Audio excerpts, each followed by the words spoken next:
Stable chat. We're actually here in, or just out of Auckland, catching up with Matty White. Firstly, hello, Matty. Hi, Paul. Thanks for having me. Whereabouts are we? We're at Clevedon, or not far out of Clevedon. Yeah, we're sort of Kawakawa Bay side of Clevedon, so we're sort of just about in the middle. So yeah, we're pretty close to the coast. The property, a lot of people will know that John Dickey, and Josh, but has resided, I think he said there for about 11 years. He's been here training, and you've been able to set yourself up here. You must be wrapped. Yeah, we are. We jumped at the opportunity when Luke Edmonds, who brought the property early last year, approached us to come up, and we're just wrapped that we made the move, and it's almost been a year, I think, and it might be August, September. It's going great. To be seeing the results too in the training barn, a small number, but you're on track to have the best season you've had. You've got a couple of nice horses as well. Places like this would have to help. Yeah, that's right. It's opened up a few opportunities, I think, and it's it's a good ad for training horses, and the owners like seeing lovely, safe facilities like this. So it sort of ticks all the boxes there. John just walked behind us. I think sometimes when you go to a place, and I've got a bit of pictures of the tracks, and that you could probably be mistaken for saying, well, you can just do whatever you like here. But I imagine there's always tricks to areas like this, to have someone with his knowledge and and what he's been able to achieve in the industry here, and then almost call on him for advice from time to time would have to help you. I mean, you'd have your own ideas, but you'd be able to still ask someone like him, call on someone like him for a bit of advice on the track and what sort of good work and not good work. Yeah, absolutely, Paul. Yeah, John's been a great help, and if I've got a bit of a problem with something, and I can ask him, and he's very approachable, and he's helped us out a lot, and he knows the track very well, and he's great. You know your stuff anyway. I mean, you're a good trainer, been a good trainer for a while. You're a young family trying to get yourselves up and going. How hard is it here in New Zealand? It's tough. It's tough anywhere, but you just got to put your head down and work hard, and the results will come. But there's lots of ups and downs, and everyone goes through them. So it's some days it's a bit harder to get out of bed than others, but it's just a matter of just knuckling down and getting it done, and just do your best. You travelled to Australia. You spent quite a bit of time in Australia, West Australia, which would be a nice place to be right about now, even though the sun is shining, but it'd still be a nice place to be here. Does that help you? You think when you come back here to New Zealand? I mean, New Zealand's noted for great horsemen, been able to raise great horses and the like. So is West Australia. So is any part of Australia. We shouldn't undersell them, but do you look at things differently when you come back here and try and adapt a few things, I suppose, that might work from different states that could adapt to here? Yeah, for sure, Paul. Yeah, like I do. It's totally different over there. Probably the biggest thing I felt was I thought I'd probably come back as a better driver and just had a bit more aggression. So you sort of got to drive like that over in Western Australia. Probably can't work them as hard here as what they do. No one can. No. But when I was training over there, I probably adapted more sort of Kiwi sort of style into my training there too. So it sort of, I do fall back on it with the odd horse, that sort of way of training. Yeah. Do you think that's worked for your driving? If there's a criticism on Kiwi drivers, when they're not in the real big races, they can be a little bit gentlemanly, like, if you want the front, I'll let you go. In West Australia, if someone's in front, you don't get the front. Doesn't matter who you are. Do you think, one, it helps you? And you said there before about adapting. Is that one of those things that you've sort of had to adapt that little bit? Yeah, for sure. It took a bit when I first went to Western Australia to drive that way, but and over there, it was a great opportunity over there. I did drive a lot, so I was getting more drives over there than what I was here. So you're probably naturally sort of going to improve anyway. But but it is, it's good. Being as different as it is, there is quite a few similarities as well. So I think we can all learn off each other. I think that's the one thing we can do and watch it, and that's why I try to get these out. Training wise, was it your training high late last year with Paramount Kiwi. I think Group 1 race, Group 1 winner. Was that your first? Yeah, it wasn't actually Group 1. No. It was a bloody couple of listed races. He won the 2 harness millions. But yeah, definitely career high with the training, the way he started his career as well.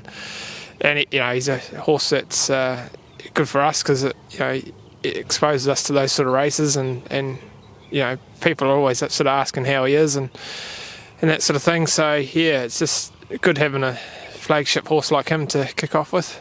It must be cool. It's one of the unique things I think about New Zealand when you look at the racing and that, because you do have the North and South Island, that horses sometimes don't cross over until you get to those bigger races. And we saw Paramount Kiwi, we saw Princess Sadie, we saw Empire City, sort of all progressing in different realms, and then you met a couple of times, and then you met earlier this year as well. It must be sort of, I suppose, fun. It also must be, from a journalist point of view, I'm not a journalist, but a person that loves the industry and try and promote it and get people thinking about it, it's really cool. But how do you find it, like when you're trying to line up against horses that you haven't met yet, racing on a different island? Do you enjoy that challenge when you're going down there?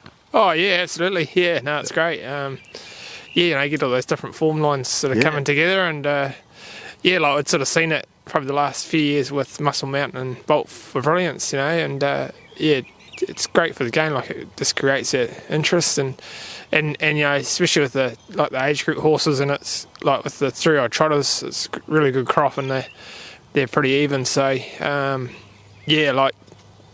that creates that interest that there's just not one that's standing out at the moment, and so it's good. I suppose you probably worked him in some way some days, and you probably thought, I've got the best one, go it along, and then along comes this horse Empire City, and as I said, even Princess Sadie, she's a beautiful filly as well. But you still must pinch yourself a little bit that you got with this horse that's definitely in the top couple, and with the recent announcements just going on, it's a nice time to have a young trotter actually with some nice races towards the future. Yeah, for sure. Yeah, you never would have thought that we could be potentially racing for $500,000 as a 3-year-old. So he's just a lovely horse to work with. He's like from day dot, he's just been quite easy, and just got a great attitude, brilliant temperament. So he's just always been with you. So we do really enjoy working with him, and you just sort of hope that you can snag that big one, and but it's not easy. There's definitely some talented young trotters around, and trained by great trainers too. So it's good for the game. Oh, it's good, and it's great for you. How many horses do you guys train yourself used to? So Bridget and I, we got 20. We're working 20. So sort of stick around there. How many trotters? It's 3. Only the 3. So you must pinch yourself. We'll talk about the highs. We'll touch on a few of the other horses in a sec. But you talk about the highs of the sport and winning those races. Unfortunately, back here on the North Island in the Great Northern Derby, and you unfortunately had to scratch him. He actually went, I believe, awry against Empire City when she beat him the start before, and you had a quarter crack that you just had to stop and pull up stumps. One, how was that, and then 2, how's he tracking along now? Yeah, well, it sort of came out of nowhere really. Like he was never off at all leading into that race, and he sort of had that blowout in the race, and it was quite nasty, and we treated it up and shot him up. And give him a few days, but it just wasn't going to be quite right, and didn't really want to damage the foot anymore, so just tipped him out and just forgot about that. It was disappointing at the time, but it was only one race, and the horse come first, and his longevity's what we want. So he's had 2 months, just about 2 months off, and I'm going to take him down to Cambridge to the Water Walker on Wednesday, and he'll do a month there, and just keep him off the track with that foot, and it should just muscle him up a little bit too. So that's the plan, and then bring him back up and sort of aim towards the slot race in the Derby later on in the year. With new stake money, we'll touch on that in a second. You don't think the quarter crack will worry him long term though? No, it probably wasn't actually like a full blown quarter crack. It sort of looked like one at the time, but it was just more of a bad blowout.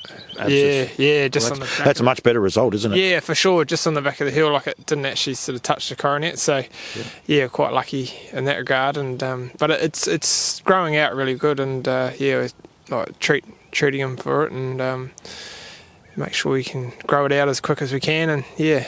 How do you and Brigette handle that? Like, I mean, you're a young stable, you're trying to get, naming lights, you want to be winning on the big stage, and nothing bigger than a derby, and there's only 1 year you can win derbies. How did you guys handle, you could say, well, the horse comes first, but yourselves personally, like, a bit gut-wrenching? Yeah, it was a little bit like to win. We haven't won a Group 1, so that's a big aim, and and it looked like a pretty good opportunity. So they don't come around often. So yeah, it was a bit of a hard one to take, but we sort of you get up and you just carry on working, and you sort of get over it pretty quick. It's funny, you guys would be able to sympathise pretty well with David and Stacey White. I mean, the same thing. They actually can get in. No, they can't. They're a 4-year-old, so they can't get another crack at it either. But I'm sure you understand exactly how they're feeling. And I think that's one of the things about this sport. Like, it looks a beautiful day here. It's pretty fresh, but we need to embrace it. And need to celebrate the real good times, don't we? Because you get kicked a hell of a lot. Oh, absolutely, yeah. And you look at like our situation, and like with Dave and Stacey, it's happened to everyone, and like your turn comes, and you just got to ride the highs and the lows, and yeah. The rest of the team, what have we got coming through? So got a lot of young ones, doing quite a few yearlings, just getting them ready. Just getting them sort of through and educated. Our captain, he's a nice little 3-year-old that he's probably about 3 or 4 weeks off. Here we let up, and he'll sort of race at Auckland, and probably try and aim up at the Golden Gate series. And what else is there? There's a couple of 2-year-olds that are sort of about ready to trial, and we'll just see how they go, and whether we carry on with them. The announcements last night, they were announced obviously the Friday night before. You must be excited about those being here, and sort of, I don't know if you're in the middle of Cambridge and that bit. I mean, you're not based at either complex in a way, so you must have been excited to firstly hear and actually see them, and then obviously with Paramount Kiwi, some of the exciting things for 3-year-old trotters. Luckily, towards the end of this season, it's always one of those good things that they say, we won't start this next year, I would imagine. But how'd you feel with all those announcements? Oh yeah, it's great. Like it's positive step forward, and it's really good money. So yeah, we just got to embrace it and get on board, and it's and the Cup being worth $1 million, and I think the Auckland Cup going back to New Year's Eve, it's just it's all sort of lining up pretty well. Dominion handicap, you got a 3-year-old, but the Dominion handicap's going up to 400,000, so you can potentially target that, if not next year, the year after. And I mean, it gives you guys something to aim at. With the slot race, 3-year-old trot slot race, of course, actually the Trotters Derby going to 200,000 as well. But the slot race, have you had any interest since the announcements? No, we haven't, Paul, yet. But we could potentially look at buying our own slot. Like the details haven't come out yet, so just get a bit more information. But we'll sort of work that out. I think they are out with the details in August, so we'll sort of sort it out and sort of around then. You might not have to, though. I reckon you'll have a few people knocking on the door. Yeah, we'll just see what happens. I like to think that someone will be interested, so yeah. Matty, thank you. Yourself and Brigette, well done, doing an awesome job. Trainer or driver? Do you want to? You're happy trying to do, or not trying to do, happy doing both, or would you like to really branch out and make your name as a trainer? Yeah, happy doing both at the moment.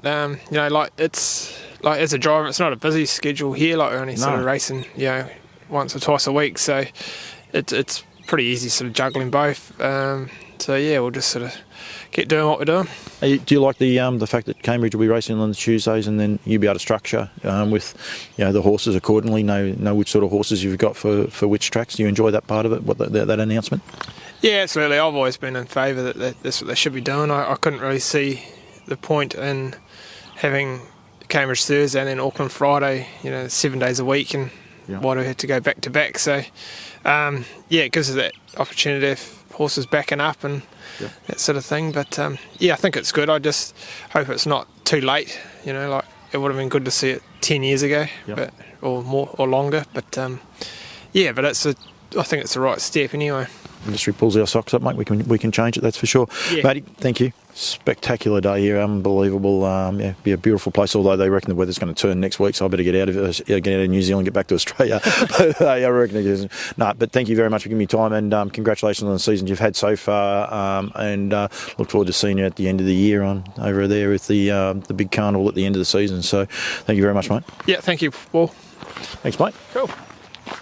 Jug on, eh?